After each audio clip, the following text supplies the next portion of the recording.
dealing with a fundamental concern called who or what is right, who or what is wrong. Okay? So I'm going to turn the board. Can you guys turn the board around? And I need someone that has better handwriting than I do. God bless you. Come in here. Where's that bonfire we were going to start? Did you threaten the hotel that we will start a bonfire? They have now adjusted it for the second time. Okay. And then it'll be too hot, right? In the porridge and all that. Okay. So who's got really nice handwriting? Troy isn't here. Nikki, okay, please stand. So number one, can you please write down right, wrong? All right, now you guys, can you guess? Do you remember the sea of opinions? What else are human beings driven by? Who or what is good? Who or what is bad? So now we have right, wrong, good, bad. Can you give me an example of good and bad? Anybody? Red shoes are bad. Red shoes are bad. No. Right, that's a good example. Oh, orange would be worse. Yeah. Heaven or hell, absolutely. That would be bad. Hell is bad. Human beings also never, I've got a frequent flyer pass, that's why I know. Okay, human beings also never stop dealing with what is true and what is false. So I'm sorry, number two would be good, bad. It's actually separate. Because sometimes doing the right thing is really bad. You know, you get crucified for it. Sometimes doing a good thing is really wrong. That's sometimes right too. So here you go. Human beings never stop dealing with what is true and what is false. Can anyone give me an example of that? True, false? Oh, yeah. And anything else? Yes. Landmark. What? Landmark. Oh, sure. Now, you know I say nothing I ever say is true, but who knows, right? You can make a story up about absolutely anything. That's right? not my question. I mean people who haven't gone yet. They haven't gone yet for sure. Oh, even after you've done it. I can't tell you. I've made Landmark more wrong than any of you guys. And false and everything else. Yes? Mathematics. Mathematics is your test you get graded on? True, false? Politics. Politics. No, that's I agree and disagree. Then there's the never-ending conversation about I agree or do I disagree. Never-ending, right? Now add to that the endless concern for how life should or shouldn't be. Right? It should be that way, it shouldn't be that way. Can somebody give an example of should and shouldn't be? Should and shouldn't be. Yes. You should look a certain way. You should what? You should look a certain way. You should be thin. Yeah, you should be thin. Among other things. Yes, Joe. My son should study a certain topic. Engineering. Absolutely. Absolutely. Is he enacting now? No. So's my daughter. She has a degree in electrical engineering. Pardon? It doesn't do any good for them to get the degree. They still go off and do that acting. He just skipped it out of the park. That's wrong, by the way. Okay, here we go. So, human beings are also constantly concerned for why and how. Right? Like, why this and how that? So, why and how? And of course, we are consumed with the search for what is the answer. What is the point? What's it all about, Alfie? Is this it? Is this all there is? How come he got it and I didn't? You know? There's that, what's in it for me? What's in it for me? Like, really? Or what's in it for them? Like, why are they doing that? Or what's it going to cost them? Okay, so these are the fundamental concerns that human beings live in. They live their whole life inside of these, okay? So please write, if you could, actually just however you want, but the sea of opinions at the top. Yeah, there you go. Awesome. The sea of opinions. These concerns are the sea of opinion that all human beings swim in. Like water is to a fish, we swim in a sea of interpretations, judgments, opinions, and evaluations. Now, given this set of concerns, what does the life of a human being become about, really? I love the fish. What does your life, yeah, Yes, Ricardo. Where relevance and happy. Yeah, what's your life become after it's all that? Constant concern. Constant concern for all of that. Yeah. Yes. Judgments. Judgments, yes. Judgments, evaluations, excuses, and reasons. Consider fundamentally it's all about looking good and avoiding looking bad. Fundamentally, what you're up to underneath all of that is a concern human beings have for looking good and avoiding looking bad. Do you know your survival's at stake in a human community if you look bad enough, long enough? Do you get that survival at stake if you look bad enough, long enough? You get ostracized, you get alienated, you lose your job, your family abandons you. Do you get that looking bad for us is a threat to our very existence? Fundamentally, you want to look good and avoid looking bad because that's your life at stake. That's your survival at stake. Anybody not think that? Go try it. Now, we're never straight about our life being about looking good and avoiding looking bad, are we? We're not straight about it, right? Do you know why? We're not straight about it because it wouldn't look good for people to know we're concerned about looking good, right? Okay. People spend their whole lives pretending that they aren't about looking good and avoiding looking bad. And you like to pretend, actually, that your life is about something more noble than that. More noble and impressive than that. I'll give you an example. I became a Catholic missionary, and I gave 10 years of my life to the Catholic Church and the Mexican people, and my 2 sons that were born over there. So that looks really good, right? I got news for you. I no sooner became a missionary and found out a whole world of what I had to do to look good. Right? Yeah. Not an inch to the left, not an inch to the right, and it just, And there was all kind of, if I didn't meet that, they were going to, I wouldn't be a missionary for very long. So it might have looked like I was looking good, but I promise you once I got in that world, then I was in the whole world, you better look good now. So nothing all that noble after all. I mean, I was still, I made a choice that for me came from my heart, but I still ended up looking good. Spending a lot of my time making sure I filled out the right forms and my group leader was happy with me and whatever. Staying out of trouble. Who's got that one going? Yeah, stay out of trouble. Right? That one never works for me. Okay, we're moving on. So can you get the impact of that, the impact of your life, of looking good and avoiding looking bad? Do you get when your life is that? What kind of life do you have? A what? An inauthentic life, for sure. So I want you to take on the case that your whole life ultimately is about that, looking good and avoiding looking bad. Let me ask you a question. Sure. Should a selective service person have sex with a prostitute? Is anybody looking?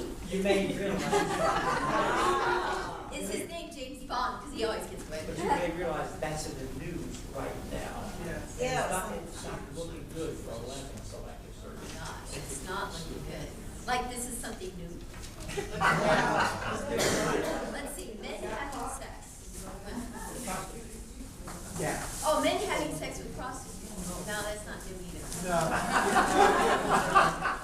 I mean, isn't that the oldest profession ever? I think they got men doing it now, right? Sorry, what can I say? Unimpressed. But obviously those guys aren't looking good right now. You don't want to get caught. That's the thing. Doesn't matter what. You don't get caught, right? Okay, I got that. So, here we go. Look at the impact. You are constrained and shaped by who you are in that conversation. So thank you very much, Nikki. I think that's pretty much it. I love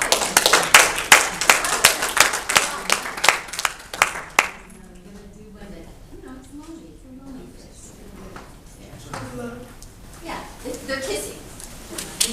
I don't know how fish do that, whatever. Okay, so here we go, guys. As you confront the truth about yourself in this whole world of looking good and looking bad, do you get that life leaves you stressed?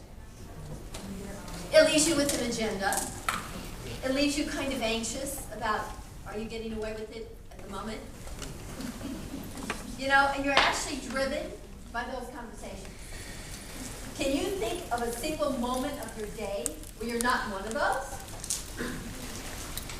I have have a little bit of time when I go for a walk in the early morning and talk to birds. That's about it. The rest of my life isn't all that. And I'd like to say seminar leader is an exception, but it isn't. I'm really trying to look good for you guys. And my center manager, and my 3 coaches, and my productions. You get it? It doesn't go away. So here's the deal. If you're really straight about it, you can see it's been going on all night already. How many of you can see you've already been doing that? Yeah, all night, right? And when I ask people to share, you don't raise your hands. What's that? You don't want to look bad. I might call on you. You might say something. So I'm not going to share. That could look bad, right? That's where we're at, okay? You suppress yourself because you're afraid you might not look good. So how many of you have been doing that? Okay. Human beings say they love to participate, but they suppress themselves in order to what? And avoid looking bad. People spend their whole lives not being themselves. You spend your whole life not being yourself because you're too concerned about how you look. Now I've got a silly question. If you're not being you, who else is better qualified? I'm not kidding. If you don't show up as you, whoever will or will. You're it. I mean, you either get to be you or nobody does. You know? Do you know how exhausting it is to be an actor 24/7 for over 45 years? Stop that. You're acting. And then you wonder why you're lonely. You wonder why you're dissatisfied, misunderstood, exhausted. Nobody can get to know you if you don't let them know who you are. Not the real you. You only get to share the plastic version. So everybody's relating to the plastic version of you with the plastic version of them. Oh, this is great. Yeah. Check it out, man.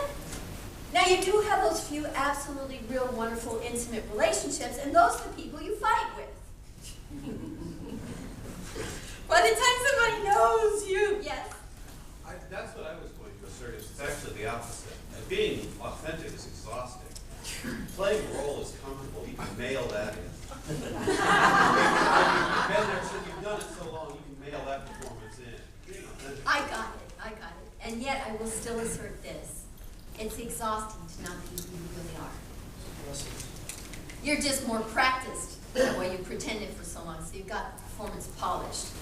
But sooner or later, it's exhausting to carry around who you're not. Yes, Carrie?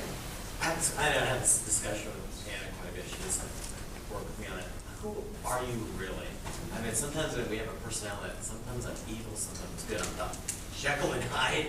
You know, who am I really? And she said, well, that's not right. You need to, who are you?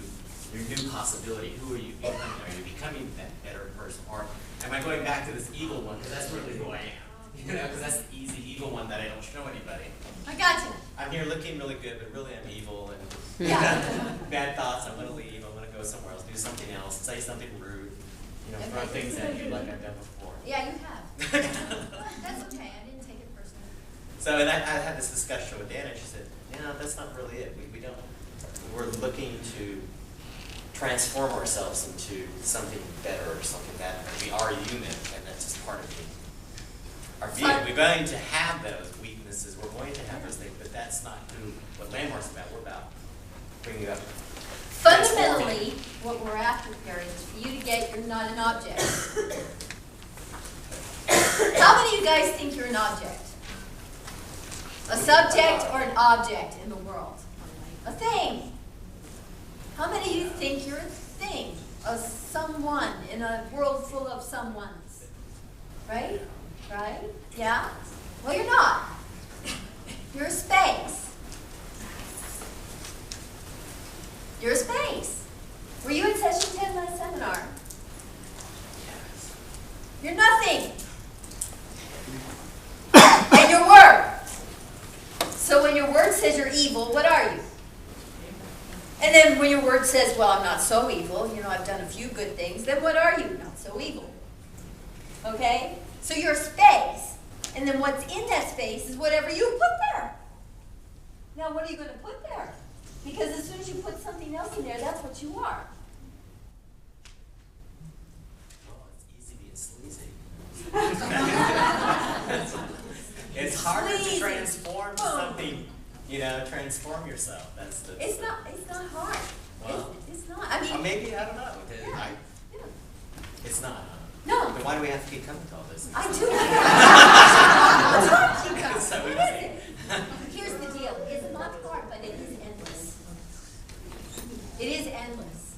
It is endless. Well, I like that because, I notice as part of being human, we have to every day keep reminding ourselves that it's, and that was kind of one of my big complaints about Lemon. I was like, oh, this stuff doesn't last. My wife would come from that and it should be awesome. And all of a sudden she's back to the old Pam and I'm like, this doesn't good for a week, but then forget it, And it says like going to church, it's like, that's why you gotta keep going, like, oh yeah, I gotta repent, I gotta restart over my life, No. Yeah, and that's part of being human, you've got to keep going to the classes, you gotta keep working with your group, you gotta keep doing this, There's no gotta to it. It's Well, not I think if to you it. want to have a life, an extraordinary life, I think it's important to me. Thank you. Because That's completely different than you I've got. seen and felt it. It's kind of like with the spiritual, you feel the spirit, and all of a sudden you want that again, or you want Right. more of it. And I Exactly. felt a little inkling of it, and I've seen it in people, and I go, I want that. I don't know if it's possible for me yet, but that sure looks good. I bet that's delicious. I'm a space. I say delicious. I'm delicious. Now the problem with any possibility is its half-life is how long again? 3 seconds. As soon as you stop thinking about it, it stops existing. So that's why you keep coming back. That's why I keep coming back. Why do you think? I'm on phone calls 20 hours a week trying to remember. What was that thing I said I was? Because what's going to creep back in, as soon as you stop thinking and focusing on your possibility, what's going to creep back in is that little voice in your head. And now you're right back to it, man. Your past, your reasons, your excuses, your justifications, your opinions, and they won't stop until you get back to I'm a space. I'm not the voice in my head. I'm not even a someone. If I take away your past, if I take away your excuses, your reasons, your circumstances, and your skin bag, what's left? Nothing. Thank you. So we can begin with nothing, which is a great thing. That's an awesome. Get rid of all that. That- I would cry. Right. So why don't you just go be delicious? I mean, why not? Do you want to be evil? Sometimes, yes. Well, choose it then. By golly, I promise you that's what'll show up. See, that's the thing. Every single word out of your mouth matters because as you say it, so it is. And as you think it, so you are. Congratulations. Now you should be scared of yourself. One of the things Brian told me once is you need to treat every word out of your mouth as if it had the power of a wrecking ball. Because it does. Maybe I shouldn't talk so much. So That's why we never raise our hands. well, yeah, right. Be a wrecking ball. So who are you, as the space you are, in which possibilities can occur or not, who are you saying you are for yourself? I'm saying I'm someone extraordinary. I'll take it. You take it. They'll take it, right? If he says he's extraordinary. I get it. Awesome. There's a voice in your head wants to argue about all this stuff, right? And I'm sorry, you have to say something. Yeah, I'm kind of like a short circuit as far as going with it being right. Come on up, Irma. That's okay. Are you warmer? I am warmer now. That's okay. She's looking bad, guys. She doesn't match. Yeah, I'm just going back and forth, bouncing back and forth between, if we're authentic of some of these things, of do what we should do, but then we don't look into maybe some moral values. how does that play, how does that? I'm not here to take away anybody's moral values. Because what you should feel, but then again, or like maybe like feeling evil, but then that's not what you should feel, then is it kind of like you want to do it and then you stop from doing it? I mean, I don't. There's no morality here. Please keep your morality. I'm not arguing with anybody's morality. I'm not trying to change your religion. Please. I'm just saying in our work, kind of like in an operating room, you know, pass the scalpel. You know, and it's just like, what? This is a technology. And I suggest and ask you to continue to be as moral a person you choose to be. But it just doesn't happen in this room. So we don't have the judgments and the shoulds and the shouldn'ts. I suggest you take your shoulds and turn them into coulds. Because now you're not obligated by it, you know? I suggest you get that agree and disagree is a point of view. And you could actually talk the other side. I've been having the same arguments with my husband for so long, we could actually stop and switch places. I'll know exactly what he's going to say. And he knows exactly what I'm going to say. We actually could just skip the whole argument because we know how it's going to go. So that agree, disagree thing, do you get that you can pretty much dance around that all day and all night? And it's okay. But that's what you're saying. I'm saying that it's all okay. That's a part of being. It's all okay. It's all okay. Are you okay with it all being okay? Yeah, because we're human too. So. We are, aren't we? Yeah. But, okay, so you're a human being, right? You're not a human thinking. Okay, I don't understand that. The part that didn't understand that was what? Trying to reason? Yeah, the thinker didn't understand that. Did it? The thinker you're thinking didn't understand that you're not a human thinking. You're not a human doing.